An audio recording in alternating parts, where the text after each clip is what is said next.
প্রিয় দর্শক, আপনাদের সবাইকে আমন্ত্রণ জানাচ্ছি এটিএন নিউজের প্রতিদিনের আয়োজন ইস্পাহানি নিউজ আর এক্সট্রা দেখার জন্য।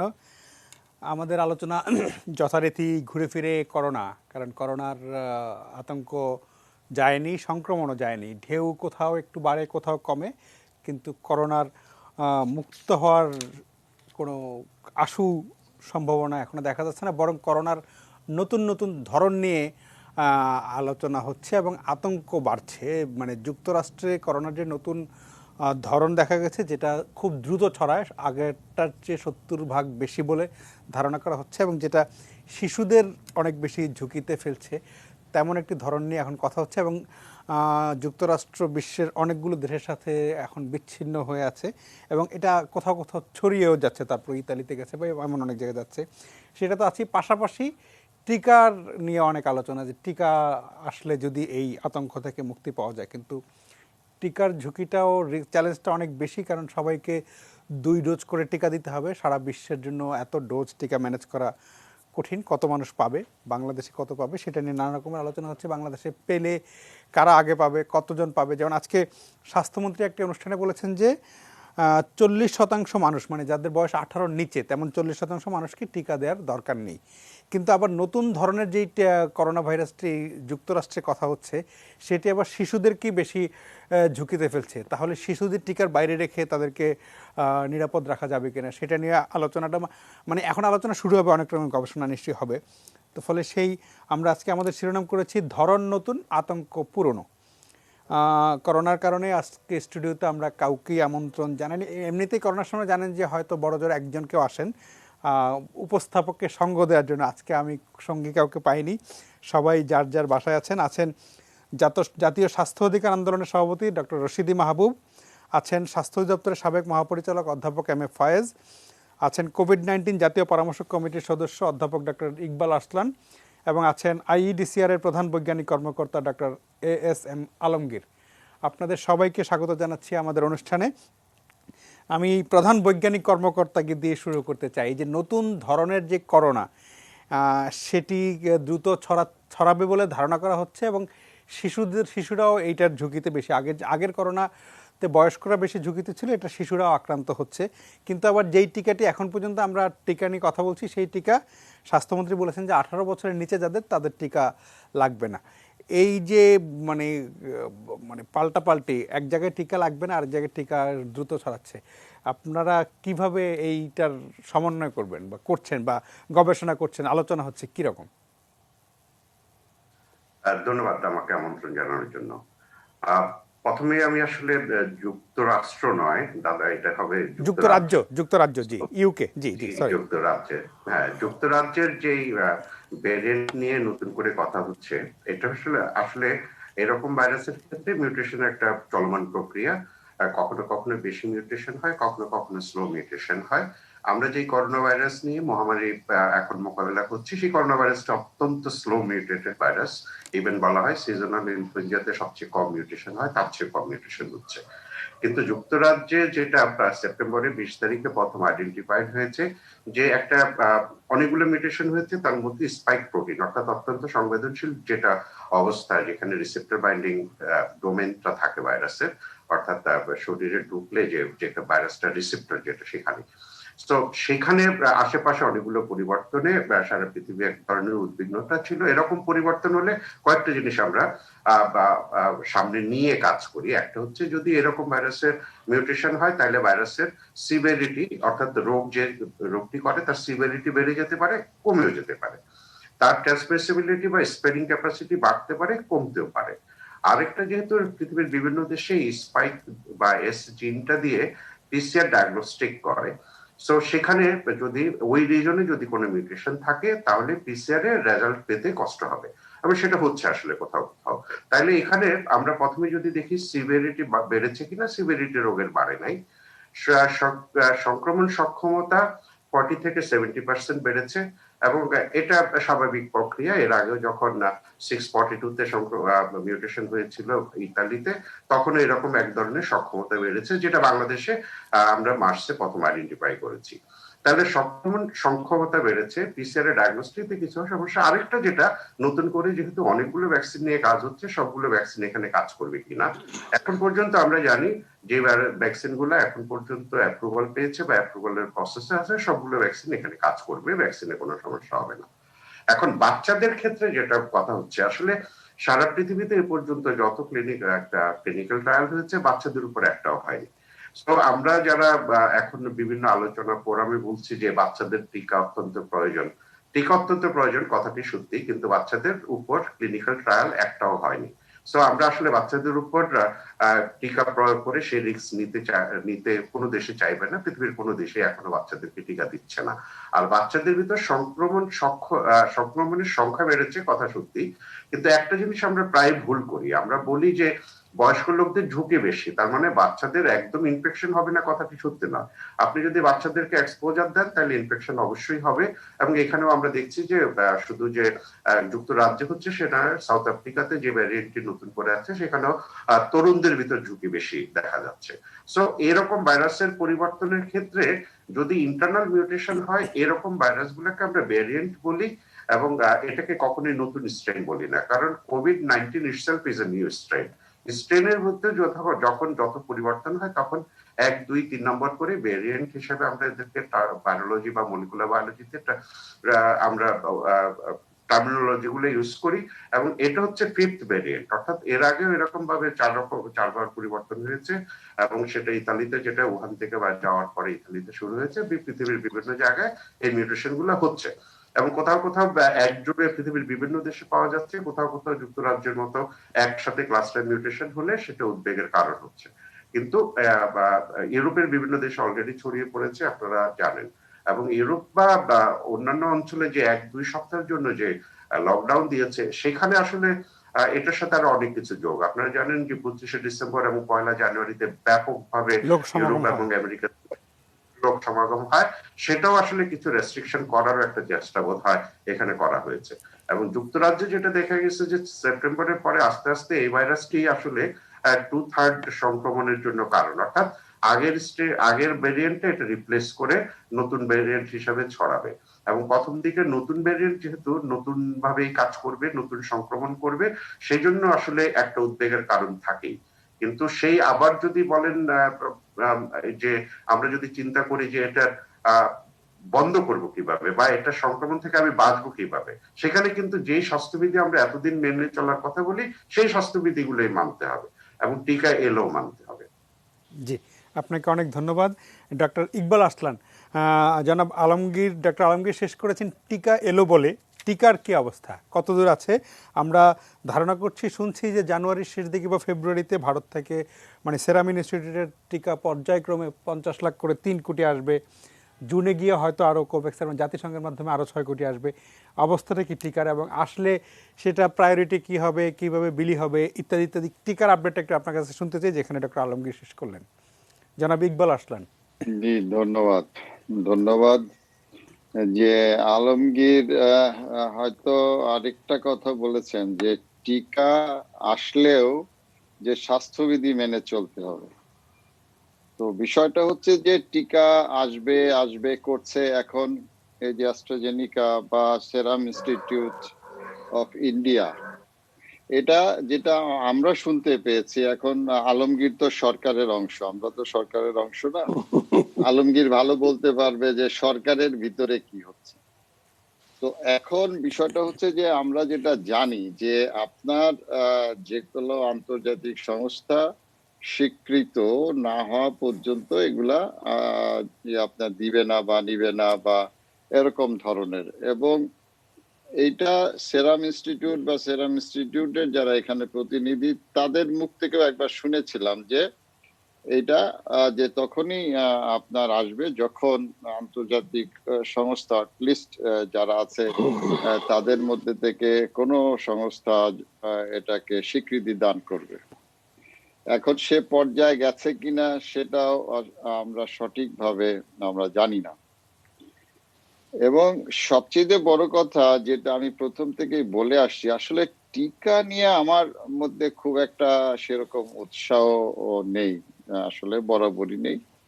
সেটা দেখেন যে আপনি যে এখানে কথাটা হচ্ছে যে 18 বছরের নিচে যারা, তাদের টিকা নেবার প্রয়োজন নেই, কিন্তু 18 বছরের নিচে যারা, তারা কিন্তু সংক্রমিত হচ্ছেন। 1 নাম্বার। 2 নাম্বার হচ্ছে যে আপনার এই যে 18 কোটি মানুষের মধ্যে যদি হার্ড ইমিউনিটি করতে চান টিকা দিয়ে, তাহলে 70 থেকে তাহলে 80 ভাগ আমাদের লোককে দিতে দেশে হবে। যে ইনফেকশন, 80 ভাগ লোক যদি আমরা মানে গ্লোবাল স্ট্যান্ডার্ড ধরি বা অন্যান্য সংক্রমণের ক্ষেত্রে ধরি, তাহলে আমাদের প্রায় 15 কোটি লোককে দিতে হবে। তা এখন এই যে আপনার সরি ভ্যাকসিন আসবে, আমরা দিব, এখন কথা হচ্ছে যে এই 25 জনের মধ্যে একজন বা 20 জনের মধ্যে একজন, তার মানে যে আপনার যে একজন লোককে আমরা সিকিউর করতেছি যে 20 জন লোক সেখানে আপনার সংক্রমিত থেকে যাচ্ছে। তাহলে এইটা আমাকে কতটুকু আসলে ন্যাশনাল পার্সপেক্টিভে আমার জনগণের যে আপনার সুরক্ষাটা দেবে। এখানে হচ্ছে যে যে জিনিসগুলো, সেটা হচ্ছে যে অনেকটা যে আপনার টিকা নিয়ে যেটা আমাদের উদ্বেগ অথবা আকাঙ্ক্ষা অথবা যে তড়িঘড়ি করে যে আপনার এনে মানুষের মধ্যে দেওয়া শুরু করা, সেটা তো অনেকটা হচ্ছে যে আপনার যে সংক্রমণ প্রতিরোধের চাইতে হচ্ছে যে জনগণকে আশ্বস্ত করার যে একটা সান্ত্বনা পুরস্কার। প্রক্রিয়া, এটা আমি মনে করি।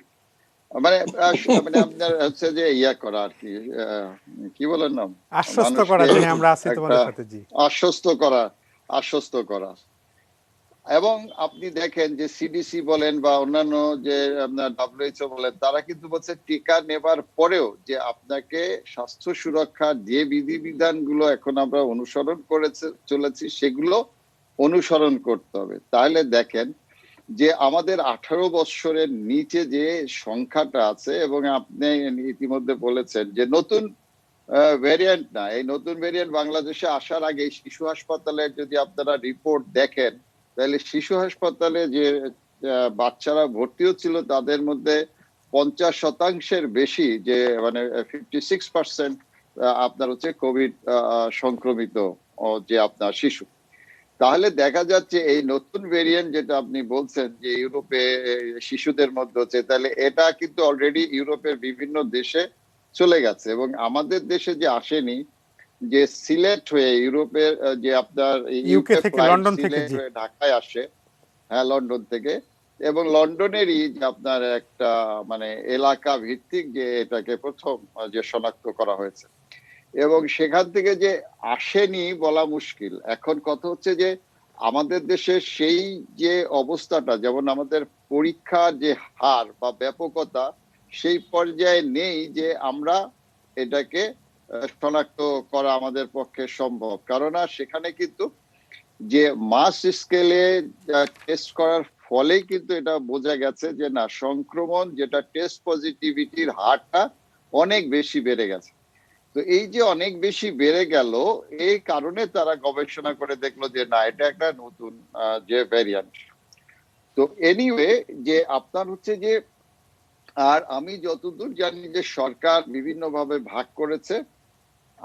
আমি আসলে কোনো আগ্রহ প্রকাশ করিনি যে এই এই যে সরকার যে মানে ভাগটা করেছেন, যে স্বাস্থ্য সেবা কর্মীরা প্রথম লটের কতটুকু পাবেন, কত অংশ পাবেন, বা আপনার প্রশাসনে যারা আছেন, আইন শৃঙ্খলা বাহিনীতে যারা আছেন, এরকম ভাবে আমার কানে যেটুকু এসছে সেটুকু কিন্তু আমার কাছে কোনো আশাপ্রদ বিষয় না, যে আমি যেটুকু শুনেছি আর কি। কিন্তু আমি মানে আপনার অ্যাকচুয়াল যে মানে আপনার ওয়ে অফ ডিস্ট্রিবিউশন যে ভাগ করাটা হয়েছে যেভাবে, সেটা যদি আমি যা শুনেছি তা যদি সঠিক হয়, তাহলে আমি বলবো যে একজন আপনার সাধারণ নাগরিক হিসেবে, সচেতন নাগরিক হিসেবে আমি আসলে এই জায়গাটা হতাশ জি। যে আপনার প্রায়োরিটি বেসিসে আসলে জিনিসটা হচ্ছে বলে আমার কাছে মনে হয় না। জি, ধন্যবাদ। আপনাকে ধন্যবাদ।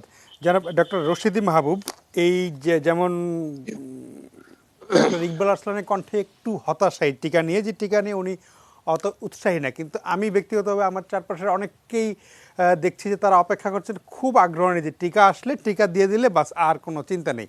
মানে কিন্তু বলা হচ্ছে যে টিকা দিলেই স্বাস্থ্যবিধি বা পরিচ্ছন্নতা ইত্যাদি ইত্যাদি যা মানার কথা সেটা মানতে হবে। তাহলে তারা যারা এতদিন অপেক্ষায় আছে টিকা আসলে টিকা দিলাম বাস তারপরে সব কিছু ভুলে গেলাম আগের মতো হয়ে গেলাম, তাদের কি হবে?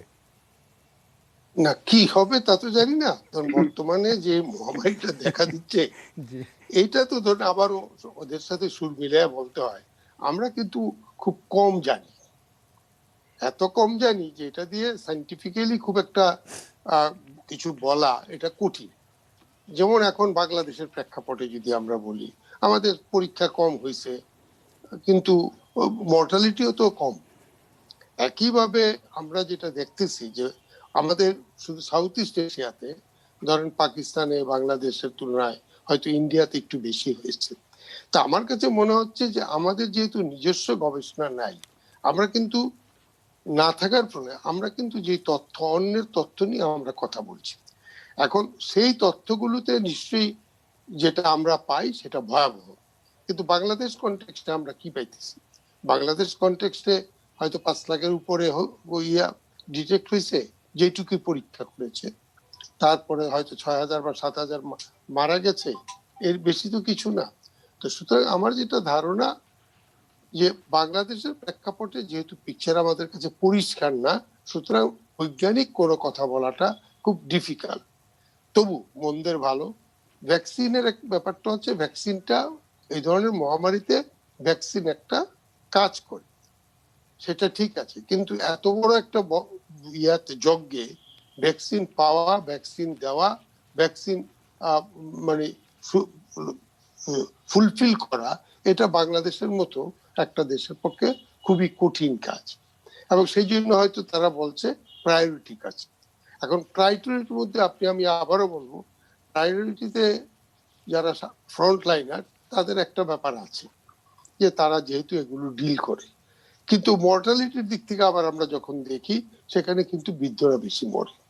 সুতরাং এই যে দুই রকমের কথাগুলো, সেগুলো গিয়ে আমাদের একটা ঝামেলা হচ্ছে। আমরা বৃদ্ধদেরকে দিতে পারবো, এখন শহরের বৃদ্ধ বা সচেতন বৃদ্ধ তাদেরকে হয়তো আপনি পাবেন, গ্রামে গঞ্জের যে বৃদ্ধ তাদেরকে তো ধৈর্য আইনা দেওয়া যাবে কি যাবে না, এটা আমার কাছে প্রশ্নবাদী। একইভাবে অনেক জেলা আছে যেখানে মর্টালিটি এই মুহূর্তে নাই, ইনফেকশন রেটও কম, সেখানে কি করবেন? সেখানকার ডাক্তারও তো তাহলে সেই একই ফ্রন্ট লাইনের অত দরকার পড়ে কি পড়ে না, এগুলো অনেক বাদকে বাদ কথা আছে। তা আমার কাছে দরকার যেটা at the end of the day আমি যেটা মনে করি, ভ্যাকসিন আসবে, ভ্যাকসিন পাবেন, ভ্যাকসিন নেবেন, বাজার থেকে নেবেন না সরকার দিবে সেটা নিয়ে কথা হতে পারে, কিন্তু ভ্যাকসিন এই মুহূর্তে হয়তো আমাদের মানসিক শান্তি বা কিছুটা প্রোটেক্টিভ দিতে পারে, কিন্তু এটার বাইরেও আবার যে বৃহৎ জনগোষ্ঠী থেকে যাবে এক্সপোজড, তারা কিন্তু ওই চেইনের অংশ হিসাবে এটা স্প্রেড করেই যাবে। সেই জন্য আমার যা ধারণা যে বাংলাদেশের ভ্যাকসিন নিয়ে যেই কথাগুলো আসছে, হ্যাঁ আমরা যদি সঙ্গতি থাকতো একদিনই আমরা 12 কোটি লোককে বা 1 মাসেই দিতে পারলে হতো, কিন্তু সেটা আমাদের পক্ষে সম্ভব না। প্রথমে অ্যাভেলেবিলিটি, 2 নম্বরে লজিস্টিক, কোল্ড চেইন, এগুলো নিয়ে কথা আছে। এখন আমরা কি করব?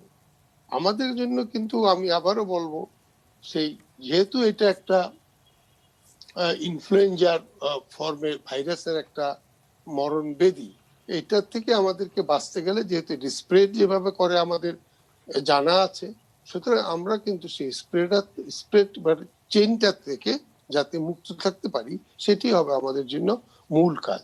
সেটার জন্য মাস্ক, স্যানিটাইজার বা ডিস্টেন্স ইয়ে করা, এগুলি আমাদের জন্য হয়তো মূল হবে। আর যারা খুব বেশি ভ্যাকসিন নিয়ে শান্তি পেতে চান, তাদের জন্য তো আসবেই। এখন প্রাইভেট সেক্টরও এটা আসতে পারে, কারণ ব্যবসা তো করবে না তা তো না। সুতরাং এগুলো সবকিছু মিলে ভ্যাকসিন আসা ভালো, ভ্যাকসিন আসতে পাবেন, যারা পাবে তারা হয়তো কিছুটা ফিল করবে, কিন্তু সেখানেও তো প্রোটেকশন সবার যে হবে তাও না। এগুলো সবকিছু মিলে আমি আবারও বলবো, যেহেতু 3 কোটি পয়সা দিয়ে কিনবেন, সিরাম ইনস্টিটিউট বা অক্সফোর্ডের ভ্যাকসিনটা এখন পর্যন্ত কিন্তু কোথাও থেকে দেওয়ার জন্য পায়নি, সার্টিফাইড না। আর আমাদের সরকারের কথা হচ্ছে ওয়ার্ল্ড হেলথ অর্গানাইজেশন যদি এটা অ্যাপ্রুভ না করে আমাদের এখানেও হবে কেন, দেব না। তো অনেক কথা এর মধ্যে রয়ে গেছে। এই আপনারা ভালো থাকেন, আপাতত স্বাস্থ্যবিধি মেনে চলেন, দেখা যাক কোন দিকে গিয়ে আমরা দাঁড়াই। জি জি, আপনাকে ধন্যবাদ অধ্যাপক M A Fayez. Doctor Rashidi মাহবুব যেখানে শেষ করলেন স্বাস্থ্যবিধি নিয়ে আমি আমার ছোট্ট একটা অভিজ্ঞতার কথা বলতে, গতকাল আমি ঢাকার বাইরে গিয়েছিলাম একটু গ্রামের দিকে।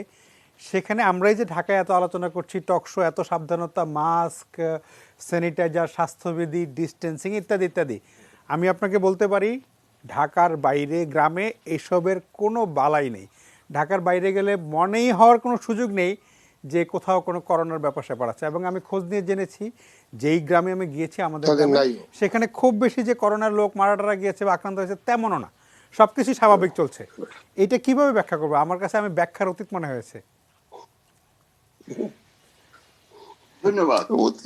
আসলে খুবই সুন্দর আলোচনা হচ্ছে এবং আমাকে সংযুক্ত করার জন্য আপনাকে ধন্যবাদ জানাচ্ছি পুনরায়। ডক্টর আলমগীর, প্রফেসর আরসালান এবং প্রফেসর রশিদি মাহবুব সাহেব, আপনারা ওনারা আমার অত্যন্ত সম্মানিত পেশাজীবী। ওনারা যে কথাগুলি বলেছেন, আমি এখন যে world association of social psychiatry এটা আজকে খুব দু একদিনের মধ্যে একটা পজিশন স্টেটমেন্ট দিয়েছে। মূলত এটা প্রফেসর গুপ্ত এবং বসু, ওনারা বিখ্যাত ব্যক্তিত্ব এই ব্যাপারে। ওনারা বলছেন খুবই আশার কথা যে এই এক বছর, যেখানে 2000 সালের প্রথম দিকে আমরা ভাইরাসটা মাত্র দেখলাম, ওইটা জিন বুঝলাম এবং এটা সম্বন্ধে আমরা কথাবার্তা বলা শুরু করলাম এবং এটা ভ্যাকসিনের ডিজাইন করে ফেললাম 6 মাসের মধ্যে, এবং এক বছর না যেতেই আমরা ভ্যাকসিন আপনার প্রয়োগ করে ফেললাম। এখন দেখুন, বিশ্ব স্বাস্থ্য সংস্থার যে যারা বিজ্ঞ ব্যক্তিত্ব, ডাইরেক্টর জেনারেল ডক্টর টেড্রোস, ওনারা কিন্তু সবাই বলছেন এটা কিন্তু সময়টা হচ্ছে কিসের? সময়টা হচ্ছে ইকুইটির। সময়টা হচ্ছে ইকুইটির। এটা দুনিয়াব্যাপী সবাই কিন্তু বলছে একটা ন্যায়সঙ্গত স্বাস্থ্য সুরক্ষার কথা বলছে। এখন ন্যায়সঙ্গত স্বাস্থ্য সুরক্ষার মধ্যে ভ্যাকসিন আসতে, এটা খুবই আশার কথা, কিন্তু এটা হচ্ছে ভ্যাকসিন, মানে আমরা যেটা টিকা বলি এটাকে ভ্যাকসিন বলছি। ওনারা বলছেন, এই বিজ্ঞ সাইকিয়াট্রিস্টরা বলছেন আমাদেরকে সোশ্যাল ভ্যাকসিন গুলো অব্যাহত ভাবে চালু রাখতে হবে। সোশ্যাল ভ্যাকসিন, ওনারা কিন্তু সোশ্যাল ভ্যাকসিনের কথা বলছেন। সোশ্যাল ভ্যাকসিনের অর্থ কি আমি একটু ব্যাখ্যা করতে চাই, আমাকে যদি একটু কাইন্ডলি সময় দেন। এটা হচ্ছে, আপনারা দেখুন আমরা সবাই কিন্তু পনির খাই, পনির। এটা কিন্তু সুইজারল্যান্ডের যে পনির এটা হলো সুইস চিজ বলে। সুইস চিজ কিন্তু আপনি স্লাইস করেন, দেখবেন যে প্রত্যেক স্লাইসের মধ্যে ছিদ্র আছে। ওই ছিদ্র গুলো কিন্তু সব ছিদ্রগুলো কিন্তু এক জায়গায় নয়, এক একটা ছিদ্র এক এক জায়গায়। যদি আপনি এরকম যদি 10-12টা ছিদ্র এরকম স্লাইস করেন, তাহলে দেখবেন যে ছিদ্র থাকা সত্ত্বেও এগুলো কিন্তু বন্ধ হয়ে যাবে ছিদ্রগুলো। যেমন ধরুন, আমি মনে করি যে ব্যক্তিগত দায়িত্ব যেগুলো আছে ওর মধ্যে ওনারা যেগুলি বলছেন যে এই যে মাস্ক পরা, আপনি বলছেন এই যে অসুস্থ হলে আলাদা করে থাকা, হাত ধোয়া, কফ শিষ্টাচার মেনটেন করা, আবার মুখে হাত না দেওয়া, জনাকীর্ণ স্থান অপরিহার করা, এগুলো সব ব্যক্তিগত দায়িত্ব। এমন আমি সোশ্যাল ভ্যাকসিনের মধ্যে আছি। কিন্তু দ্বিতীয় হচ্ছে আমাদের সবাইকেই করতে হবে সম্মিলিত দায়িত্ব। ওইটা হচ্ছে রোগীটাকে শনাক্তকরণ করতে হবে, তাকে আলাদা করে থাকতে হবে, কোয়ারেন্টাইন করতে হবে, নির্ণয় করতে হবে এবং সরকারি বার্তাগুলো অনুসরণ করতে হবে। সরকারি যে বার্তা হচ্ছে এগুলো অনুসরণ করতে হবে। এবং এই শেষ স্লাইসটা হচ্ছে ভ্যাকসিন, এই যে বৈজ্ঞানিক ভ্যাকসিন, বায়োলজিক্যাল কথা যে ভ্যাকসিন। এই আগের যেগুলি বললাম, ওই সোশ্যাল ভ্যাকসিন বাদ দিয়ে বৈজ্ঞানিক ভ্যাকসিন একা কাজ করবে বলে ওরা বলছে না। কিন্তু ওনারা বলছেন ভ্যাকসিন কাজ করবে, বলছে যে সম্মিলিত এখানে যে স্তরগুলি আছে এই প্রত্যেকটা স্তরগুলোই পূর্ণতা দেবে। আবার যেহেতু প্রত্যেকটা স্তরের অপূর্ণতা আছে, ওই জন্য সবগুলো স্তর মিলে পূর্ণতা দেবে।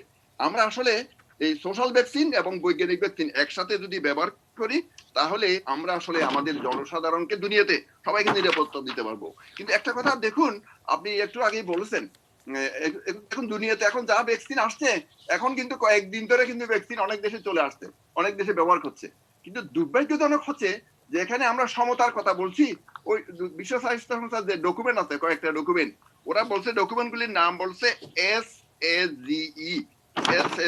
মানে ওরা বলছে যে এই ডকুমেন্টগুলো হচ্ছে কয়েকটা ডকুমেন্টগুলো হচ্ছে strategic advisory group of expert on immunisation.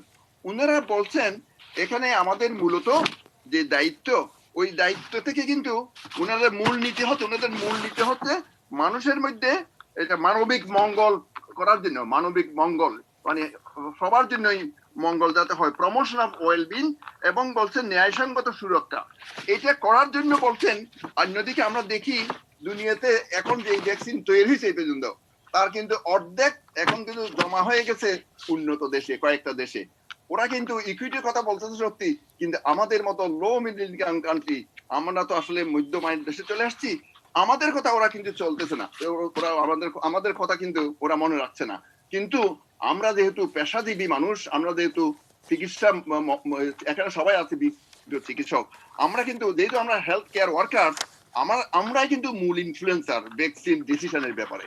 কিন্তু ভ্যাকসিন ডিসিশনটা আসলে বিশ্ব স্বাস্থ্য সংস্থা একটা স্ট্র্যাটেজিক ফ্রেমওয়ার্ক করেছে। ওদের কিন্তু ওরা মূল নীতি ঠিক করে দিয়েছে 2টা, ওরা কিন্তু 6টা নীতি ঠিক করে দিয়েছে, 12টা উদ্দেশ্য ঠিক করে দিয়েছে। ওই উদ্দেশ্যগুলো কিন্তু স্তর বিশেষে, স্তর অনুযায়ী যাদের এখানে আমাদের যেমন এখানে কমিউনিটি সংক্রমণ চলছে, দক্ষিণ পূর্ব এশিয়ায় বাংলাদেশ এবং ইন্দোনেশিয়ায় কমিউনিটি সংক্রমণ চলছে, এই সংক্রমণ যেখানে চলছে এরকম দেশে আমাদের আসলে মৃত্যুর হার কমানো এবং রোগীর হার কমানোটাই হচ্ছে অত্যাবশ্যক, এবং অত্যাবশ্যকীয় স্বাস্থ্য সেবাগুলি চলমান রাখা, বিশেষ করে যাতে অর্থনীতির উপরে এবং সামাজিক উপরে প্রতিক্রিয়াটা কম হয়। এই যে কমিউনিটি সংক্রমণ অবস্থায় আমরা অবশ্যই মনে করি যে ভ্যাকসিন একটা কাজ দেবে, তবে ভ্যাকসিন ওই যে বিশ্ব স্বাস্থ্য সংস্থা যে নীতিগুলি বলছে যে স্তরগুলো, ওই স্তর অনুযায়ী হওয়াটা বাঞ্ছনীয়। আমি জানি আমাদের দেশেও ভ্যাকসিন সম্বন্ধে একটা উচ্চতর কমিটি আছে, এটা পরামর্শ কমিটি আছে, ওটাকে নাইটেক বলে সম্ভবত, national immunisation technical advisory group. ওখানে বিজ্ঞ অনেক ব্যক্তিত্ব আছেন, ওনারা এইসব নিশ্চয় পরামর্শ দিয়েছেন। এবং আমি পাবলিকলি, জনসমক্ষে পাবলিকলি এই ডকুমেন্টস আমি এখনো দেখি নাই, আমি আপনাদের পত্র পত্রিকায় দেখেছি, তখন পাবলিকলি অ্যাভেলেবল হবে। তবে বিশ্ব স্বাস্থ্য সংস্থা যেগুলি কথাবার্তা বলেছে, ওরা কিন্তু এই কথাগুলোর মধ্যেই যদি আমি বলি, ওরা বলছে প্রথম দিকে কিছু যারা এই যে চিকিৎসা পেশা সরাসরি যারা কোভিড চিকিৎসায় নিয়োজিত, চিকিৎসা পেশায় যারা জড়িত কোভিড চিকিৎসায়, এরপরে বয়স্ক মানুষ, এরপরে হচ্ছে যারা উচ্চ ঝুঁকিপূর্ণ। এটা কিন্তু খুব মজার বিষয়। মজার বিষয় মানে উচ্চ ঝুঁকিপূর্ণ বলতে বোঝায় ডায়াবেটিস, উচ্চ রক্তচাপ, হৃদরোগ, স্ট্রোক। ওদের দেশে, উন্নত দেশে তো জানে, সবাই জানে কার ডায়াবেটিস আছে, কার উচ্চ রক্তচাপ আছে, কার হৃদরোগ আছে, স্ট্রোক আছে। আমাদের মতো এরকম দেশে আমরা তো আসলে জানি না আমরা কয়জনের ডায়াবেটিস আছে, কয়জনের উচ্চ রক্ত, আমরা আসলে উচ্চ ঝুঁকিপূর্ণ কিনা আমরা তো জানি না, আমাদের উচ্চ ঝুঁকিপূর্ণ রিস্ক ফ্যাক্টর আছে কিনা তাও জানি না।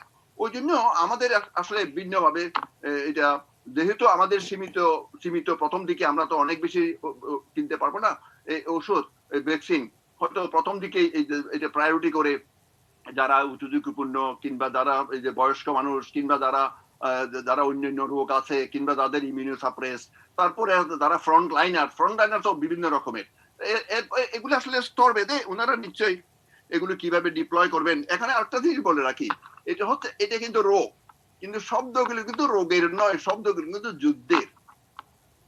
আপনি দেখুন ভ্যাকসিন কিন্তু বলদের দেওয়া, এখন কিন্তু বলছে ভ্যাকসিন ডিপ্লয়মেন্ট, মানে ডিপ্লয়মেন্ট শব্দটা আমাদের যুদ্ধের মানে অনেকটা বোঝায়।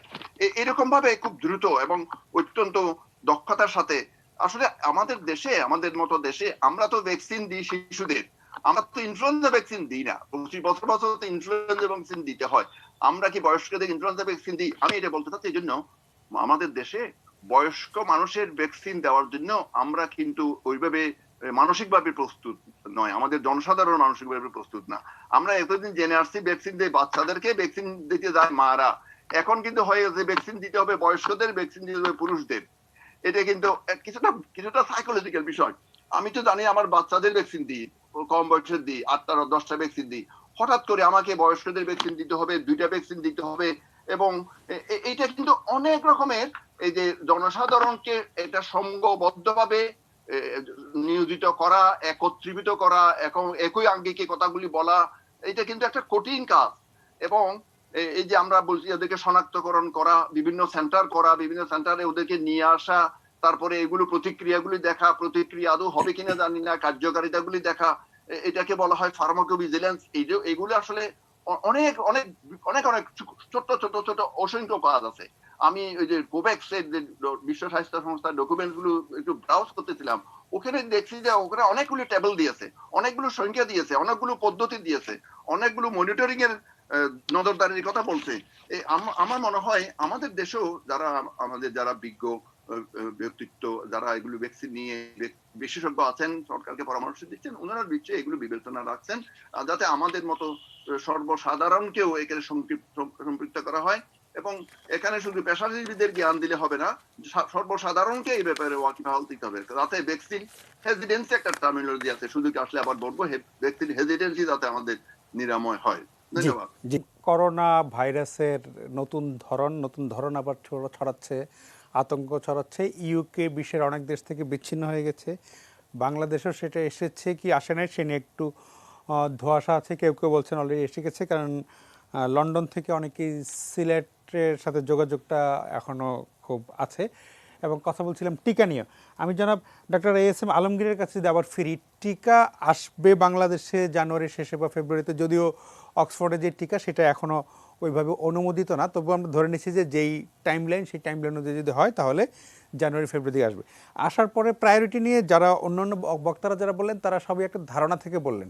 আপনি আরেকটু সুনির্দিষ্টভাবে প্রায়োরিটিটা বলতে পারেন কিনা, বা যেমন গতকাল বিএনপি নেতা মির্জা ফখরুল ইসলাম আলমগীর স্বাস্থ্যের মধ্যে বলছেন যে টিকা নিয়ে উনি দুর্নীতির আশঙ্কা করছেন, এখন যে বেশি দামে কেনা হচ্ছে ইত্যাদি ইত্যাদি, সেই জায়গাতে একটু পরিষ্কার করা যায় কিনা? ধন্যবাদ। আসলে টিকা নিয়ে সারা পৃথিবীতে যা হচ্ছে এখন, বিশেষ করে মডার্না এবং ফাইজারের টিকা যখন মার্কিন যুক্তরাষ্ট্রের FDA ইমার্জেন্সি অথরাইজেশন দিয়েছে এবং সিডিসির গাইডলাইন অনুযায়ী ব্যবহার করা হচ্ছে এবং পৃথিবীর বিভিন্ন দেশে ডিস্ট্রিবিউটেড হয়ে গেছে। কোথাও কোথাও কেউ দু একটি দেশ সিনোভ্যাক ব্যবহার করছে, দু একটি দেশ আজকে দেখেছি যে স্পুটনিক 5 কো অ্যাপ্রুভাল দিয়েছে। রাশিয়ারটা এগুলি সবই অথরাইজেশন। সো ইমার্জেন্সি অথরাইজেশন বলতে বোঝায় যে দেশ ইমার্জেন্সি অথরাইজেশন দেয় আসলে সেই দেশে ব্যবহার করার জন্য এটা অথরাইজেশনটা দেওয়া হয়। এখন আমাদের মতো দেশে যেখানে রেগুলেটরি অর্গানাইজেশন গুলো তুলনামূলকভাবে দুর্বল, সেসব দেশে আমরা যে কোনো একটা দেশকে ইন্টারন্যাশনাল স্ট্যান্ডার্ড ধরে, বিশেষ করে ইউরোপিয়ান ইউনিয়ন বা মার্কিন যুক্তরাষ্ট্রের FDA ইমার্জেন্সি অথরাইজেশন দিলে সেগুলি আমরা এখানে অনেক সময় কম্প্রোমাইজ করে ইউজ করি। কিন্তু অক্সফোর্ড অ্যাস্ট্রাজেনিকা যেটা বাংলাদেশ কিনেছে সিরাম ইনস্টিটিউট অফ ইন্ডিয়া থেকে, সেটাতে আসলে তারা মাত্র ইউকে রেগুলেটরি বোর্ডের কাছে এই সপ্তাহে জমা দিয়েছে তথ্য উপাত্ত, কারণ এটার বিস্তারিত তথ্য উপাত্ত রেগুলেটরি বোর্ড রিভিউ করে আমরা আশা করছি হয়তো এই সপ্তাহের শেষের দিকে হয়তো ইউকে তে সেটা ইমার্জেন্সি অথরাইজেশন দিবে। ইউকে তে ইমার্জেন্সি অথরাইজেশন দিলেই কিন্তু সিরাম ইনস্টিটিউট আপনাকে ভ্যাকসিন দিবে না, কারণ এখানে ইউকে থেকে ডব্লিউএইচওর কাছে ডব্লিউএইচওর প্রি কোয়ালিফাইড ভ্যাকসিনের জন্য যে তথ্যপত্র জমা দিতে হয় সেটা ইউকে রেগুলেটরি বোর্ড দিবে, এবং যে কোম্পানি ভ্যাকসিন প্রোডাকশন করে তারাও দিবে, তাদের রিসার্চের রেজাল্ট, বিস্তারিত রেজাল্ট দিবে। আপনি প্রথম থেকে খেয়াল করে দেখবেন এখন পর্যন্ত মডার্না বা ফাইজারের বিস্তারিত তথ্যপত্র তাদের রেগুলেটরি বোর্ড এবং কোম্পানির মুখপাত্র ছাড়া যা বলেছে এই ছাড়া কিন্তু আমরা কেউ জানি না। সো এখানে যে এখন যে অ্যালার্জিক রিঅ্যাকশন হচ্ছে বা সাইড এফেক্ট গুলো হচ্ছে, অ্যাডভার্স ইভেন্ট গুলো হচ্ছে, এগুলির বিস্তারিত কিন্তু আমাদের অনেকেরই জানা নাই। সো এটা নিয়ে এক ধরনের স্যার যেটা প্রফেসর ফারসাদ যেটা বললেন যে এক ধরনের ভ্যাকসিন হেসিটেন্সি উন্নত বিশ্বে কাজ করে। উন্নত বিশ্বে আসলে বহুদিন থেকে অ্যান্টিবায়োটিক্স এবং ভ্যাকসিন হেসিটেন্সি একটা আন্দোলনের বিষয়। সো সেখানে এক ধরনের পরিবেশ। সো বাংলাদেশে যখন ডব্লিউএইচও প্রি কোয়ালিফাই যদি করে, তখন আসলে বাংলাদেশে অক্সফোর্ড অ্যাস্ট্রাজেনিকার ভ্যাকসিন প্রথমে আসবে এবং প্রথমে প্রতি মাসে আমাদেরকে 50 লক্ষ ভ্যাকসিন যেহেতু দিবে, হ্যাঁ 50 লাখ করে দিবে, এবং সেই অনুযায়ী আমাদের প্রতি মাসে 25 লক্ষ মানুষকে ভ্যাকসিনেশন করা হবে। এখানে মনে রাখতে হবে এই ভ্যাকসিন গুলোর প্রত্যেকটি ভ্যাকসিনের ডোজ কিন্তু দুটো। সো একটা ভ্যাকসিন, একটা ফার্স্ট ডোজের পরে 21 থেকে 28 দিনের ভিতর সেকেন্ড ডোজ দিতে হবে। সো আমরা যেটা প্রপোজ করেছি যে আমরা দ্বিতীয় ডোজের যদি আস্তে আস্তে আমরা 50 লাখ মানুষকে একসাথে ভ্যাকসিন দিয়ে দিলাম, দ্বিতীয় ডোজ হয়তো শিপমেন্টে দেরি হলো, আমাদের অ্যারাইভালে দেরি হলো, তখন একটা সমস্যা তৈরি হবে। এই জন্য প্রতি মাসে এই 50 লক্ষ ভ্যাকসিন 25 লক্ষ মানুষকে ভ্যাকসিনেশন করার একটা পরিকল্পনা করা হয়েছে।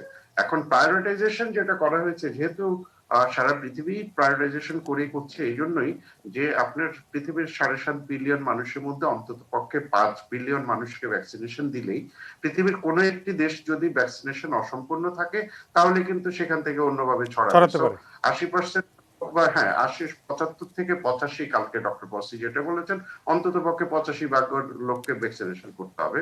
সেটা একটা দীর্ঘ প্রক্রিয়া এবং আপনি জানেন যে এটা প্রফেসর ফয়েজ স্যার বলেছেন। আমরা যদিও ভ্যাকসিন ইকুইটির কথা বলতেছি, আমরা ইকুইটেবল ডিস্ট্রিবিউশনের কথা বলি, কিন্তু উন্নত বিশ্বের উন্নত দেশগুলো সেটা শুনছে না। তাদের যত জনসংখ্যা তার চেয়ে বেশি, যা দরকার তার চেয়ে কেউ কেউ 8 গুণ ভ্যাকসিন কিনে রেখে দিয়েছে, অর্ডার করে রেখেছে। এখন সেখানে তো বাণিজ্য যেটা হয় যে বাংলাদেশে আসলে যে ভ্যাকসিন $2 বিক্রি করতে হয় সেটা উন্নত বিশ্বে $12-14 বিক্রি করবে। সো সেই ধরনেরও একটা সমস্যা একটা সময় তৈরি হবে। তবে আমরা যেটা প্রথমে, এবং কোভ্যাক্সের যে ভ্যাকসিনটা, কোভ্যাক্সের ভ্যাকসিনটা হচ্ছে বিশ্ব স্বাস্থ্য সংস্থা, গ্যাভি এবং বিল গেটস ফাউন্ডেশন সহ অন্যান্য আরো একটা অ্যালায়েন্স করে একটা 91টি দেশে 20% মানুষকে আগামী 1 বছরে টিকা দেওয়ার জন্য যে পরিকল্পনা করেছে, সেই অনুযায়ী আমরা 6,80,00,000 ভ্যাকসিন, সেটা আমরা ইউএন ভ্যাকসিন বলি বা ডব্লিউএইচও ভ্যাকসিন বলি কিংবা গ্যাভি ভ্যাকসিন বলি, সেটা করার কথা। সো এখানে কোভ্যাক্সে যখন অ্যাপ্লিকেশন করতে হয় তখন গ্যাভির একটা শর্ত ছিল যে আপনাকে একটা vaccine pandemic vaccine deployment plan করতে হবে। এটা আমাদের একটাই, আমরা সোয়াইন ফ্লুর সময় 2009 যখন সোয়াইন ফ্লু প্যান্ডেমিক হয়েছিল তখন 2010 আমরা এরকম একটা ভ্যাকসিন ডিপ্লয়মেন্ট প্ল্যান করেছি আমরা, এবং 1.5 মাসে আমরা 15.5 মিলিয়ন অর্থাৎ 1,55,00,000 ভ্যাকসিন দিয়েছিলাম। তখন কিন্তু এরকম প্রায়োরিটাইজেশন হেলথ কেয়ার ওয়ার্কার এবং আমাদের কোমরবিডিটি যারা ছিল তাদেরকে এই ভ্যাকসিনটা দেওয়া হয়েছে। এখন এখানেও সেরকমই হচ্ছে যে ফ্রন্টলাইন ইমার্জেন্সি ওয়ার্কার্স বা ফ্রন্টলাইনার্স হিসাবে যারা চিহ্নিত তাদেরকে প্রথম কাতারে ভ্যাকসিন দেওয়া হবে এবং 70+ পপুলেশনকে দেওয়া হবে, তারপরে 60+ পপুলেশন, তারপরে 55+ পপুলেশন। আমাদের ভয়েসার যেটা বললেন যে আসলে এখানে কোন মানুষের কোন ডিজিজ আছে সেটা কিন্তু আমরা কেউ জানি না বাংলাদেশে। আমরা হয়তো নির্দিষ্ট কিছু ডাটা পাবো যে ডায়াবেটিক অ্যাসোসিয়েশন, তাদের হয়তো ডায়াবেটিসের একটা ডাটাবেজ আছে। আমাদের একটা ভালো ক্যান্সার রেজিস্ট্রি সারা দেশে নাই, নির্দিষ্ট কিছু অঞ্চলের আছে। সো এটা আমাদের জন্য একটা ডিফিকাল্ট হবে। এবং সেই জন্য আমরা যেটা রেজিস্ট্রেশন করার, যে জন্ম নিবন্ধন দিয়ে রেজিস্ট্রেশন করার একটা, বা জাতীয় আমাদের যে পরিচয়পত্র সেটা দিয়ে নিবন্ধন করার জন্য এটা আইসিটি মন্ত্রণালয়ের মাধ্যমে অ্যাক্সেস টু ইনফরমেশন প্রধানমন্ত্রীর কার্যালয়ের, সেই তারা এটা আমাদেরকে একটা ডাটাবেস তৈরি করে দিবে এবং তারা কাজ শুরু করেছে। এবং এই এখন পর্যন্ত এইভাবেই আসলে আমাদের 20% মানুষের পরিকল্পনা করা আছে, 40% মানুষের পরিকল্পনা করা আছে, 80% মানুষের পরিকল্পনা করা আছে। এখন সারা পৃথিবী যদি ভ্যাকসিন পায়, যেমন কোভ্যাক্সের ভ্যাকসিনটা আমরা প্রাথমিকভাবে হয়তো 6,80,00,000 ভ্যাকসিন পাবো $2 নিচে দাম, কিন্তু যখন আপনি 20% বেশি কিনতে যাবেন এটার দাম হয়তো ডবল হয়ে যাবে। সো এরকম নানাবিধ ইকুয়েশন সারা পৃথিবীতে চলছে এবং বাংলাদেশের ক্ষেত্রে সেটা প্রযোজ্য। এবং ভ্যাকসিন আনার বা স্টোরেজের যে আমাদের এখানে আরো ডিসঅ্যাডভান্টেজ, মডার্না বা ফাইজার আমরা ইচ্ছা করলেই সরকারিভাবে আনতে পারি না, যেহেতু আমাদের কোল্ড চেইনের একটা বিশাল সমস্যা এখানে। -70 বা -17 বা -20-তে এই শহরে বা এই দেশে আসলে কোয়াইট ইম্পসিবল। এই সো কোল্ড ওই চেইন দুটো মেইনটেইন করা ভ্যাকসিনের কঠিন। জি, কোল্ড চেইন মেনটেন করা। কিন্তু আবার অ্যাস্ট্রাজেনিকা বা অন্য ভ্যাকসিনের প্রতি আমাদের আগ্রহ এই জন্য, সেগুলি 2 to 8 ডিগ্রি সেন্টিগ্রেড, আমাদের যে ইপিআই এর যে কোল্ড চেইন আছে সেটার সাথে সামান্য কিছু অ্যাড করলেই আমরা এই ভ্যাকসিনগুলা কোল্ড চেইন মেনটেন করেই আমরা প্রিজার্ভ করতে পারি এবং ভ্যাকসিনেশনে যেতে পারি। জি জনাব এস এম আলমগীর, আপনাকে অনেক ধন্যবাদ। ডাক্তার ইকবাল আসলান, আমি টিকা নিয়ে আমার যে সংখ্যাটা ব্যক্তিগতভাবে সেটা হলো যে যতই প্রায়োরিটি ঠিক করা হোক বা ইত্যাদি করা হোক, বাংলাদেশে যে বাস্তবতাটা বুঝি, বাংলাদেশে রাজনৈতিক বলেন বা অর্থনৈতিক বলেন নানা রকমের প্রভাব খাটিয়ে এই প্রায়োরিটি লিস্টকে চেঞ্জ করার চেষ্টা করতে পারে কেউ কেউ। যেমন আপনার সাথে খুবই ব্যক্তিগত পরিচয়, আপনার থেকে বললো যে ভাই আমাকে একটা টিকার ব্যবস্থা করে দেন বা স্যার আমাকে এটা করে দেন। এরকম ঘটনার আশঙ্কা আমরা অতীতে দেখেছি। যেমন এই করোনার কোভিডের শুরুর দিকে চিকিৎসা নিয়ে যে হসপিটাল ছিল, টিকার শুরুর দিকে তেমন একটা আশঙ্কা কেউ কেউ করছেন। এখন চিকিৎসার যে হসপিটাল থেকে আমরা শিক্ষা নিয়ে কি টিকাটা কি ভালোভাবে ম্যানেজ করা সম্ভব কিনা, সেইটা একটু আপনার অভিজ্ঞতা শুনতে চাই। জনাব ইকবাল আরসলান। আচ্ছা, হ্যাঁ, ধন্যবাদ। যেটা বলছেন সেটা হচ্ছে যে আগের থেকে প্রস্তুতি নিলে আমি মনে করি সম্ভব। যেমন ধরেন যে আপনার ফ্রন্টলাইনার, এখন ফ্রন্টলাইনার যে এই লাখ লোককে আপনার টিকা দেওয়া হবে, তো যাদেরকে টিকা দেওয়া হবে তারা আপনার যে কারা কারা হবে, ধরেন যে ফ্রন্টলাইনারদের মধ্যে যদি আপনি দেন যে এই 25 লাখের মধ্যে 5 লাখ,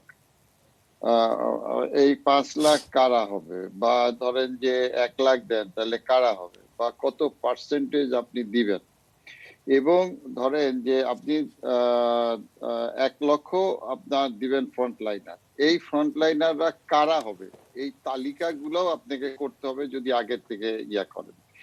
আর যে কথাটা বলছেন সেটা হচ্ছে যে আমাদের মতো আর্থসামাজিক দেশে যে আপনার যারা প্রভাবশালী রাষ্ট্রে, সরকারে বা সমাজে, সেই প্রভাবশালীদের যে প্রভাব বলয়, সেই বলয় ভেদ করে আপনার সাধারণীকরণ যে আপনার কতখানি যে কঠিন, সেটা তো আপনারা বিশেষ করে যারা সমাজের সচেতন অংশ তারা তো নিজেরাই অনুধাবন করতে পারেন।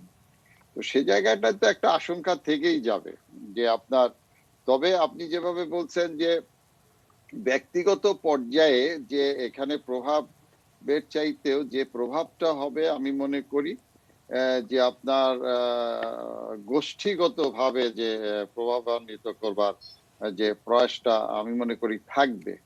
তো তারপরেও আমরা আশাবাদী যে তারা অনেক দিন ধরে কাজ শুরু করেছেন, কিন্তু যে যে কথাটা সেটা হচ্ছে যে আবারও আমি বলতে চাই সেটা হচ্ছে যে যারা তারা যদি মনে করেন যে যে আপনার চিকিৎসক বা চিকিৎসা পেশাজীবীদের যে 20,000 লোককে তারা দিবেন, এখন এই 20,000 লোক কে হবে এটা কিন্তু ঠিক না করলে তাইলে আপনার আর একটা সমস্যা থেকে যাবে। বা আপনার যে প্রশাসনে বা আইন শৃঙ্খলা বাহিনীতে যারা পাবে তাদেরকে কিন্তু বাইনে আসলে ইয়া করতে হবে, কারণ এই লোকগুলাকে কিন্তু আবার আগামী 2 বছরের জন্য ফলো করতে হবে। এই যে ফলো করবার জন্য তাদের আগে এই নামধাম সহ যে আপনার তালিকা ভুক্ত না করলে পরে কিন্তু মিসম্যানেজমেন্ট হবে। যে আমরা যে কোভিড এর প্রথম দিকে যেটা দেখেছি মার্চ মাসে, এপ্রিল মাসে, সেই অবস্থা হওয়ার যে একদম সম্ভাবনা থাকবে না আমি মনে করি না। জি, আপনাকে অনেক ধন্যবাদ। ধন্যবাদ। জি, জনাব রশিদি মাহবুব, এই ডক্টর ইকবাল আহসান মার্চ এপ্রিলের যে অভিজ্ঞতার কথা বললেন, আমরা এখন পত্রিকায় দেখছি আবার এই শীত আসার সাথে সাথে করোনার পেশেন্ট আবার বাড়ছে এবং সরকারি হাসপাতালগুলোতে আইসিইউ প্রায় নেই বললেই চলে, এবং একদম মার্চ এপ্রিল মে ওই সময় আইসিইউ নিয়ে যে এরকম একটা হাহাকার ছিল সেটা আবার কোথাও একটু একটু টের পাওয়া যাচ্ছে। এবং আজকেও আমি একটি পত্রিকায় দেখলাম যে হাসপাতালে কোভিড এবং নন কোভিড এই পেশেন্টদের আলাদা করা, বা এইখানে ধরেন নন কোভিড এসে কোভিডের সাথে মিশে সংক্রমণ ঝুঁকিটা আরও বেড়ে যাচ্ছে। এই জায়গাটায় এতদিন পরে আমরা ঠিক একটা নিরাপদ স্বাস্থ্য ব্যবস্থা গড়ে তুলতে পারি নাই কেন? জনাব রশিদি মাহবুব, আনমিউট করতে হবে।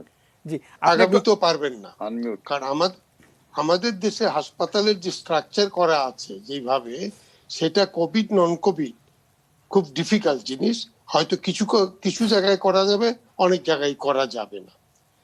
আর এখানে যে প্রশ্নটা আসছে, যেটা ইকবালের কথা সাথে আমি একটুখানি অ্যাড করতে চাই, অব্যবস্থাপনা হবেই, এই সম্বন্ধে আপনি নিশ্চিন্ত থাকেন, কিন্তু কতটুকু হবে আমি কিন্তু মাত্রাটা নিয়ে কথা বলছি, এবং সে কতটুকু এটা মিনিমাম রাখার যদি চেষ্টা করা যায় তাইলে আমরা খুশি হব। যে প্রশ্নগুলো আসছে যে কে পাবে, এটা যদি স্পেসিফাই করে না দেন তাইলে কিন্তু ওই যে কি বলে যে গোত্র সংঘাত, মাস্টার পাবে, পুলিশ পাবে, আমলারা পাবে, আদার্স পেশাজীবীরা পাবে, চিকিৎসকরা পাবে। চিকিৎসকদের মধ্যে আবার ঘটনা থাকছে, সরকারে যারা কাজ করে তারা কতটুকু পাবে, কোভিড যারা কাজ করে তারা আগে পাবে না ইনস্টিটিউশন, এগুলো অনেক ছোটখাটো কোশ্চেন গুলো রয়ে গেছে। এবং এখানে কিন্তু ওইটা আসার পরে একটা হজবরল হবে, সেটা কিন্তু মাথায় রেখেই এই প্ল্যানিংটা করতে হবে, যদি আগের থেকে সেটা স্পেসিফাই করেন। এবং না করলে এই প্রশ্নটা দেখবেন আপনাদের মিডিয়াতে প্রচুর চলে আসবে।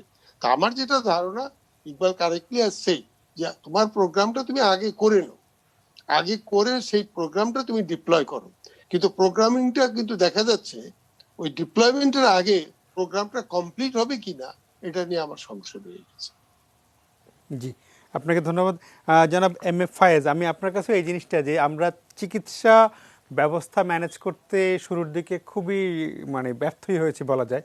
এই টিকা ম্যানেজমেন্ট এবং চিকিৎসা ম্যানেজমেন্টটা আমি যেটা বলছিলাম যে হাসপাতালগুলোতে আবার ভিড় বাড়ছে এবং কোভিড নন কোভিড মিলেমিশে একাকার, ফলে মানে সুস্থ মানুষ মানে নন কোভিড রোগী গিয়ে কোভিড হয়ে ফিরে আসার ঝুঁকিটাও থাকছে। এই ম্যানেজমেন্টটা আমরা এই এবং টিকা ম্যানেজমেন্টের ক্ষেত্রে এইটার শিক্ষাটা নেওয়া দরকার। এই দুইটা মিলে একটু যদি একটু ক্লিয়ার করি অবস্থাটা কি। ধন্যবাদ। আপনি দুটি মৌলিক বিষয় বলেছেন।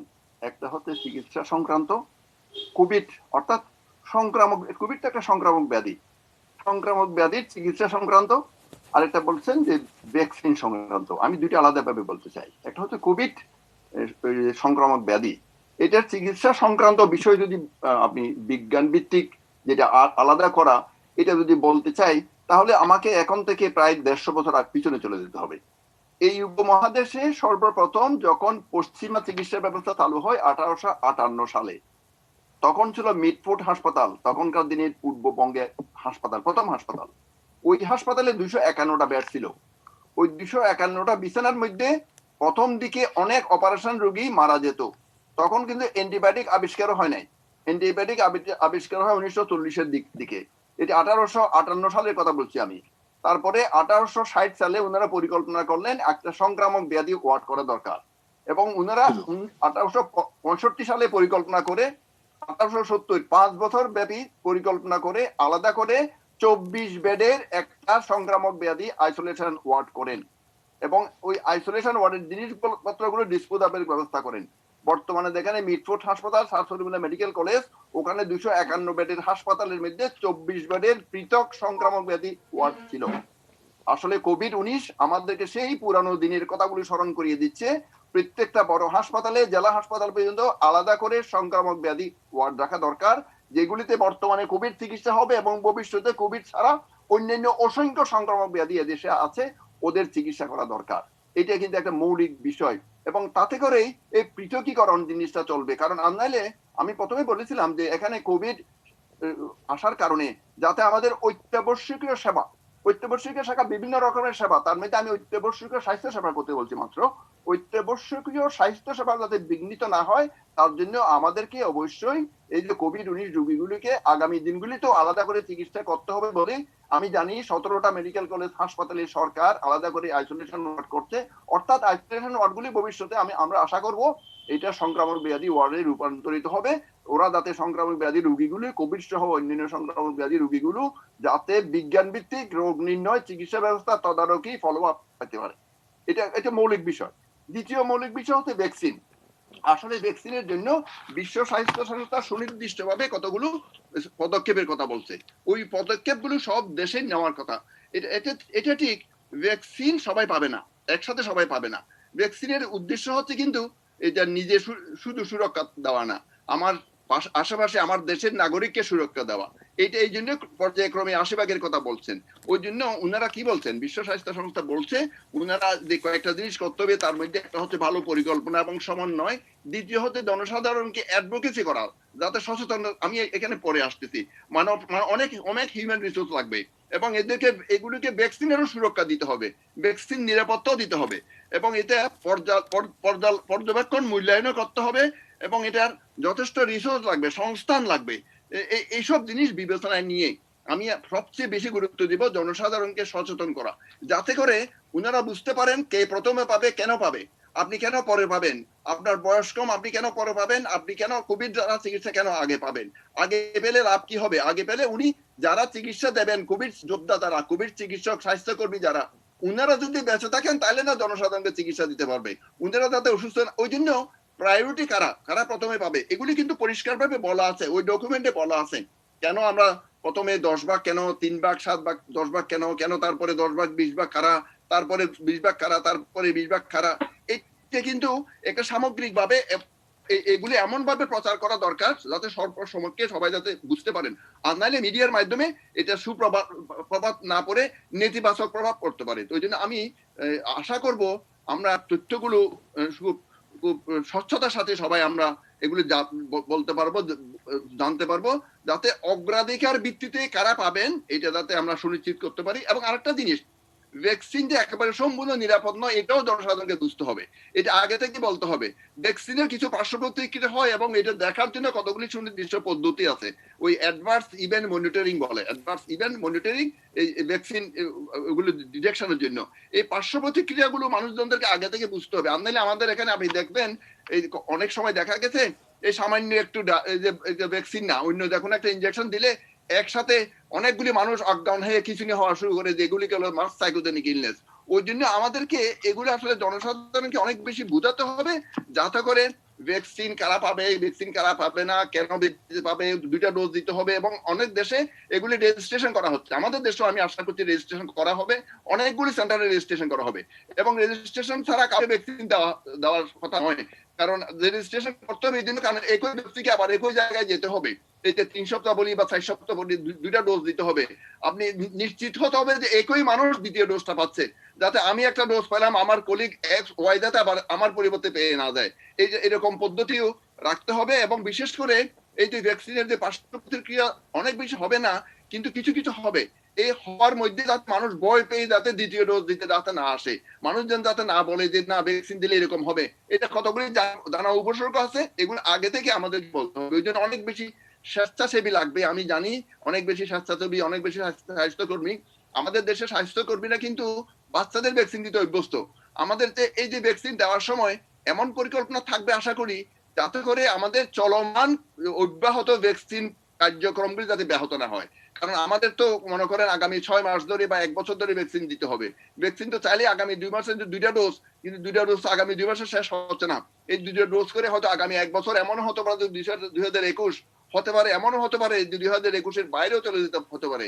তাতে এই সময় যাতে আমাদের ওই অন্যান্য ভ্যাকসিন কর্মকাণ্ডগুলো যাতে অব্যাহত থাকে, যাতে যারা ভ্যাকসিন দিচ্ছেন ওনাদেরকে তো এখানে নিয়ে আসলে ওই ভ্যাকসিন কর্মকাণ্ডগুলো নিচ্ছে, এগুলো ওনারা ব্যবস্থা করবেন।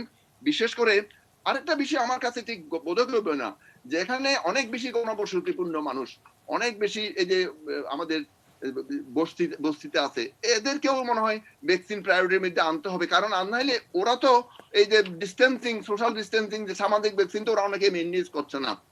ওই জন্য আমাদেরকে যেখানে অনেক বেশি রুগী, বড় শহরগুলিতে, ঢাকা শহর, চট্টগ্রাম শহর, বা যেখানে অনেক বেশি রুগী, ওইসব জায়গাতেই আমাদের প্রথম দিকে প্রায়োরিটি ভিত্তিতে নেওয়ার কথা।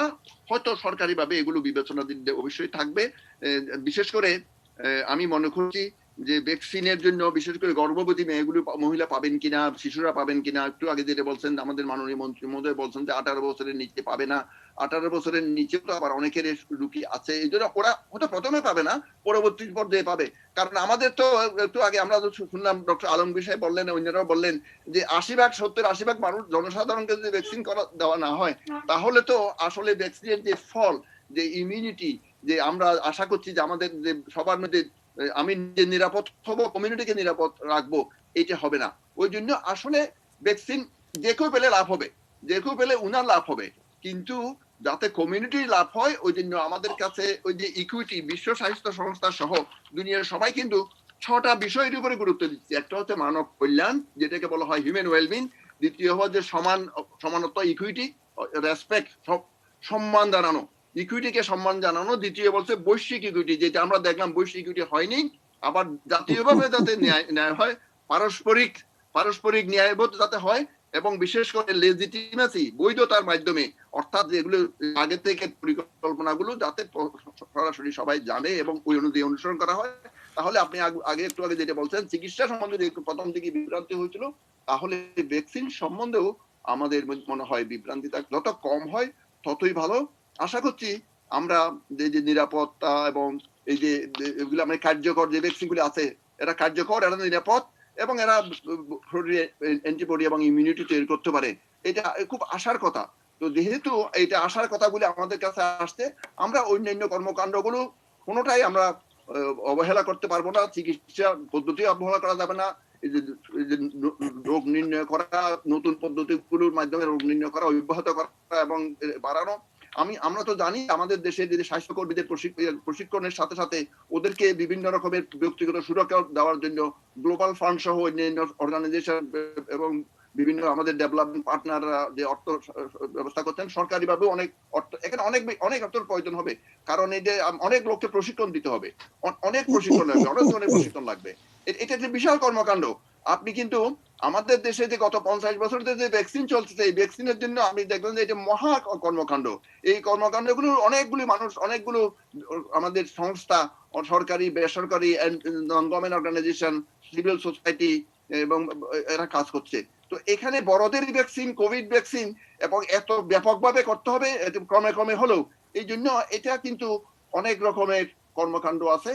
এবং এখানে আপনি যেটা বলছেন একটু আগে, আপনি নিরাপত্তার কথা বলছেন, ভ্যাকসিন নিরাপত্তা, এটা তো আফ্রিকান দেশে এটা হতে পারে। ভ্যাকসিন নিরাপত্তা আমাদেরকেও খেয়াল রাখতে হবে। ভ্যাকসিন তো কিছু ওয়াস্টেজ হয়, ওইটাও আমাদের খেয়াল রাখতে হবে।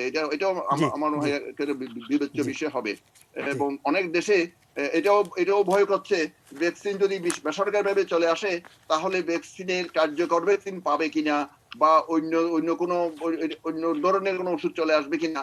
এটা বিশেষ করে দরিদ্র দেশগুলিতে এটা ব্যাপারে অনেক বেশি সতর্ক থাকতে হবে। ধন্যবাদ। টিকা আসার পরে একটা বিশাল কর্মযজ্ঞ, সেখানে প্রশিক্ষণের ব্যাপার আছে। তবে আসার কথা হলো যে বাংলাদেশের টিকাদান কর্মসূচি সেটা একটা সাফল্যের উদাহরণ। সেই সাফল্যকে আমাদেরকে এই বিশাল কর্মযজ্ঞ ম্যানেজ করতে হেল্প করবে কিনা, বা আমাদের এক্সিস্টিং যে চেইন আছে সেই চেইনটা এবং যে স্বাস্থ্যকর্মীরা আছে তাদের অল্প প্রশিক্ষণেই কাজে লাগানো যাবে কিনা, এটা সম্পর্কে ছোট্ট করে, সময় খুব কম, একটু করে যদি শুনি। জনাব এস.এম. আলমগীর। ধন্যবাদ। আসলে আমাদের তো ইপিআই এর মতো একটা মানে আমাদের এক্সপ্যান্ডেড প্রোগ্রাম অন ইমিউনাইজেশন পৃথিবীর মধ্যে অন্যতম সফলতম প্রোগ্রাম, এবং মাননীয় প্রধানমন্ত্রী ভ্যাকসিন হিরো হিসেবে গত বছরের গ্যাবি কর্তৃক স্বীকৃত। এবং আমাদের যে ইপিআই এর মেকানিজম আছে, আমরা আসলে এখন খুব বেশি যে ইপিআই মেকানিজম ইউজ করছি সেটা না, যেহেতু আমাদের বিভিন্ন ক্যাম্পেইন চলে, এখন আমরা নর্মাল ভ্যাকসিনেশন কোনোভাবেই হ্যাম্পার করতে চাচ্ছি না। এবং কিন্তু বাস্তবতা হচ্ছে আমরা ট্রেনিং প্রোগ্রাম সহ সবকিছু, ট্রেনিং মডিউল সহ সবকিছু করে ইপিআইয়ের কাছে আসলে আলটিমেটলি হ্যান্ড ওভার করবো। এবং আমাদের যেটা আছে যে প্রায়োরিটি গ্রুপের মধ্যে আমাদের ভ্যাকসিন দেওয়া শুরু করবে সেরকম একটা ভাবে। এবং আমরা সর্বোচ্চ চেষ্টা করেছি পৃথিবীর বিভিন্ন দেশে যেভাবে করেছে, এবং সবচেয়ে ভালো বাংলাদেশের জন্য যেটা ফিজিবল সেই রকম একটা পরিকল্পনা আমরা করেছি। এখন বাস্তবতা হচ্ছে যে প্রোগ্রামেটিক অ্যাসপেক্টে যেটা বিভিন্ন কথা হচ্ছে, আমার মনে হচ্ছে যে বাংলাদেশের আমাদের যদি অধিক অভিজ্ঞতা দেখি, আমরা কিন্তু 1.5 মাসে 1.5 কোটি ভ্যাকসিন দেওয়ার অভিজ্ঞতা আমাদের বাংলাদেশে আছে, এবং অ্যাডাল্ট ভ্যাকসিনেশনের ক্ষেত্রে সেটা।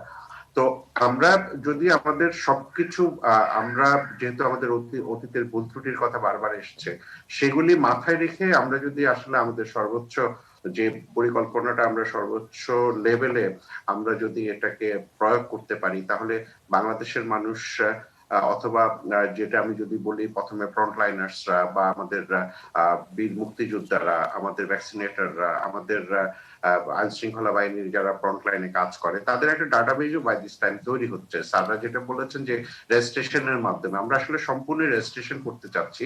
এখানে দ্বিতীয় ডোজের অ্যালার্টের কথা আছে, সাথে সাথে কিন্তু ভ্যাকসিনেশন কার্ডও দেওয়া হবে সেকেন্ড ডোজের জন্য।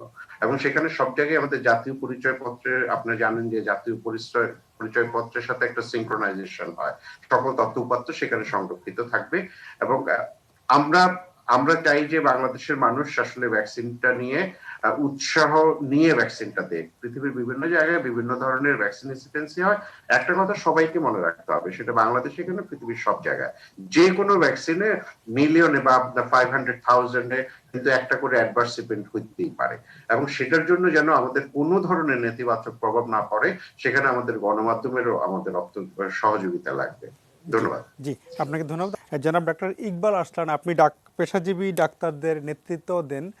আপনার কাছে দুইটা জিনিস ছোট ছোট, যে বাংলাদেশে ডাক্তারদের মৃত্যুর হার অন্য অনেক দেশের তুলনায় অনেক বেশি, সেটা, এবং আরেকটা কথা যে ফ্রন্টলাইনারদের কথা হচ্ছে যে শুরুতে ডাক্তাররা পাবে, কিন্তু শুরুতে সব ডাক্তাররা নিশ্চয়ই পাবে না, সেটা কিভাবে প্রায়োরিটাইজ হবে, এক নম্বর। আরেকটা হলো যে শুনছি যে মানে একদম পিক করোনার সময় যে ডাক্তারদের প্রণোদনার কথা বলা হচ্ছিল বা ইত্যাদি নানান সুযোগ সুবিধা বা আর্থিক প্রণোদনা, সেটার অনেকেই পাননি এখন, এমন ক্ষোভ টোপ ডাক্তারদের মধ্যে দেখছি। এটা একটু আপনি যদি ছোট করে বলেন, সময় যদিও বেশি নেই কিন্তু বিষয়টা অনেক লম্বা, অল্প করে একটু যদি আলোকপাত করেন জনাব ইকবাল আরসালান। ছোট করেই বলছি। জি জি, এক নাম্বার হচ্ছে যে আপনার এই যে তারা যদি এই ভ্যাকসিনের বিষয়টা যেভাবে আমাদের বললেন আলমগীর যে রেজিস্ট্রেশন তারা করছেন এবং তারা ডেটা গুলা কালেক্ট করছেন, এবং এভাবে যদি করেন তাহলে আমি মনে করি যে আপনার অনেকখানি আগাবে। আর বিষয়টা হচ্ছে যে যে সমস্ত যে ফ্রন্ট লাইনার যারা আছেন, যে চিকিৎসকদের মধ্যে বা চিকিৎসা সেবা কর্মীদের মধ্যে যারা প্রথমত যে সরাসরি যে কোভিড রোগী চিকিৎসা বা কোভিড যে আপনার যে ভাইরাস নিয়ে যারা কাজ করছেন, বিশেষ করে যে কোভিড যে আইডেন্টিফিকেশন ল্যাবরেটরি গুলা অ্যাজ ওয়েল এজ যারা কোভিড চিকিৎসা দিচ্ছেন, এই সমস্ত কর্মচারী, সুইপার, হোয়াট এভার মেবি, যারা এর সংস্পর্শে আছে তাদেরকে প্রথমে দেওয়া, তারপরে ক্রমে। আর দ্বিতীয়ত হচ্ছে যে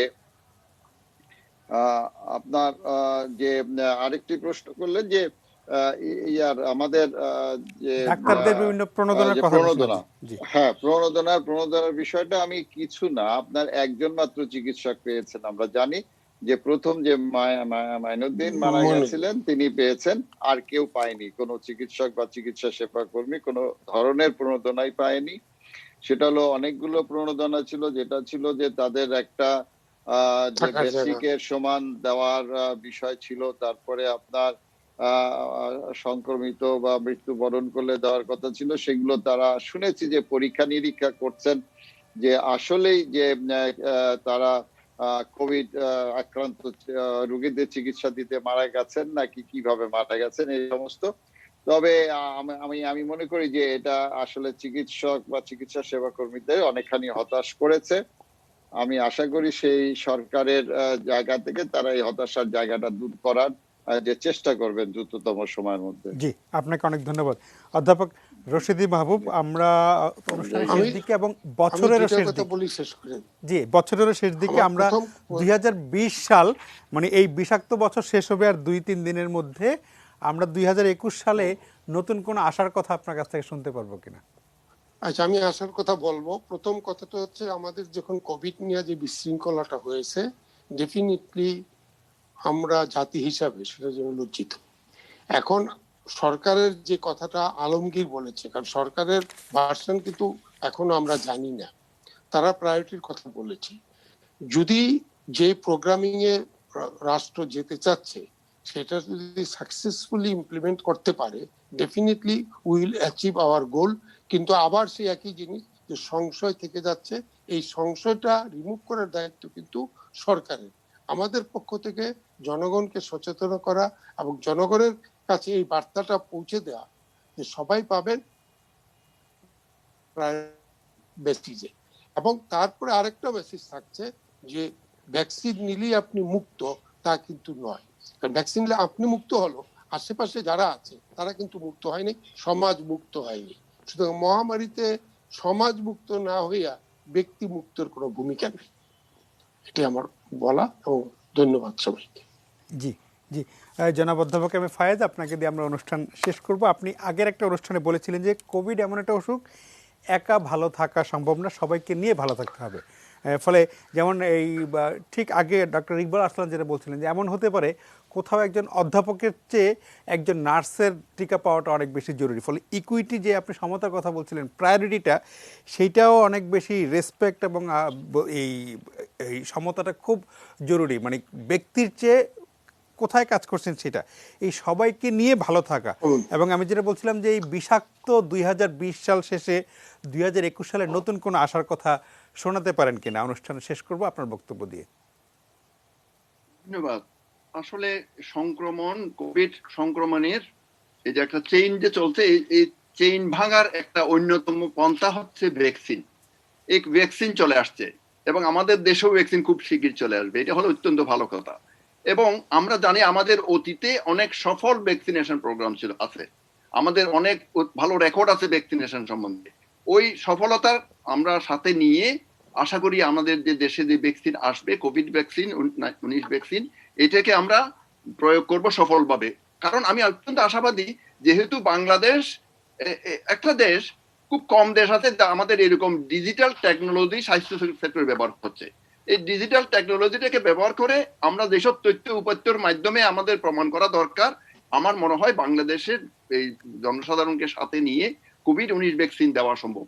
এবং একই সাথে আমাদের এই কোভিড-19 সুযোগে আমাদের যেখানে দুর্বলতা আছে, যেমন বিশেষ করে প্রাথমিক স্বাস্থ্য পরিচর্যা শহর অঞ্চলে, নগর অঞ্চলে, ওইটাও আমাদের উন্নয়নের একটা সুযোগ এনে দিয়েছে।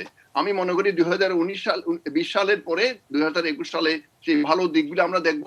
কোভিড-19 সংক্রমণ আমাদের ক্রমে কমে আসবে। একই সাথে অন্যান্য সোশ্যাল ভ্যাকসিনের সাথে, সামাজিক ভ্যাকসিনের সাথে আমরা বৈজ্ঞানিক ভ্যাকসিন, বায়োলজিক্যাল ভ্যাকসিন বা আমাদের বিজ্ঞান ভিত্তিক যে ভ্যাকসিন আছে এটিও প্রয়োগ করব এবং আমাদের দেশ থেকে বিশ্বের অন্যান্য দেশের সাথে এমনকি হতে পারে আমরা আগেই এটা পুরোদা হিসেবে আমরা এগিয়ে আসব আমাদের দেশে ভ্যাকসিন প্রয়োগ সহ অন্যান্য কর্মকাণ্ডের মাধ্যমে সফল জনসাধারণকে সাথে সফলভাবে একসাথে একত্রিত করে সরকারি বেসরকারি অন্যান্য সংস্থাগুলি সহ আমরা কোভিডকে খুব শীঘ্রই নিয়ন্ত্রণের মধ্যে নিয়ে আসতে সক্ষম হব এবং বিশ্বের সাথে আমরাও ভ্যাকসিন মাধ্যমে কোভিডকে আমরা বিদায় করব। জি জি, আপনাদের সবাইকে অনেক ধন্যবাদ। সেই আশা কথা শুনে আজকে আমরা অনুষ্ঠান শেষ করছি যে টিকা আসলে একই সঙ্গে বৈজ্ঞানিক টিকা এবং একই সঙ্গে সামাজিক যে ভ্যাকসিনাইজেশন, যেটা সোশ্যাল ডিস্টেন্সিং, স্বাস্থ্যবিধি মেনে চলা, মাস্ক ব্যবহার করা, পরিচ্ছন্ন থাকা, এগুলো মেনে চলে সোশ্যাল ভ্যাকসিনাইজেশন এবং সায়েন্টিফিক ভ্যাকসিনেশন দুইটা মিলেই আমরা হয়তো কোভিডকে জয় করতে পারবো। সেই আশাবাদ দিয়ে আজকের অনুষ্ঠান শেষ করছি। ভালো থাকবেন সবাই, সাবধানে থাকবেন।